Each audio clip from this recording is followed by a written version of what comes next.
咱拢会将猫啊、狗啊当作是宠物拍，那准是乌白放杀，真正是歹心肝。来看这新竹县的丁个月是少年耍，几路工拢接到通报，讲有16只的柴犬去互放杀，警方追查车牌，找到一个狗的主人，除了甲这个主人呢罚41.5万块，也甲伊列入去禁止饲宠物的黑名单内面。另外，这动保所呢也找大学宠物系学生来甲这个狗啊洗身躯兼美容，等日后裁决那准确定，这个柴犬就当开放予民众利用。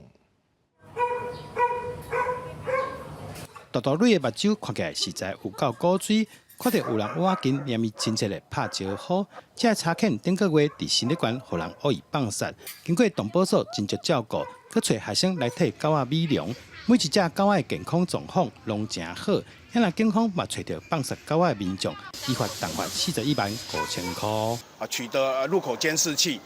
然后并且很快速的掌握车主还有车辆的行踪，恶意遗弃犬只16只，裁罚15万元。那为将宠物绝育裁罚25万元，为办理宠物登记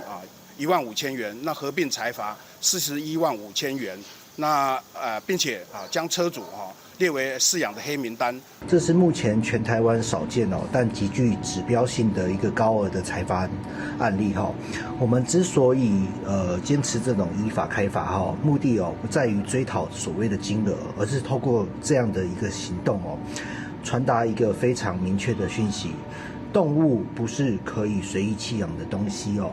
每一位饲主都必须为自己的行为负责任动保团体指出，真欢喜看到恶意弃养的民众受到重罚，不过也是呼吁政府应该修法，恶意弃养宠物行为要负担刑事责任，这等有效预防这款代志搁再发生。呼吁立法院能尽速的推进所谓的动保法的修法动作，让恶意弃养能列为刑事责任，而非仅次于行政裁罚。那我们相信呢，罚则本身是必要性的吓阻，但更重要的是建立一套预防的或教育以及追踪并行的一个机制。这狗仔除了健康无问题，也渐渐恢复对人的信任感甲安全感，所以来开放予民众领养，或者命运坎坷的柴犬找到主人。记者君和新竹报道。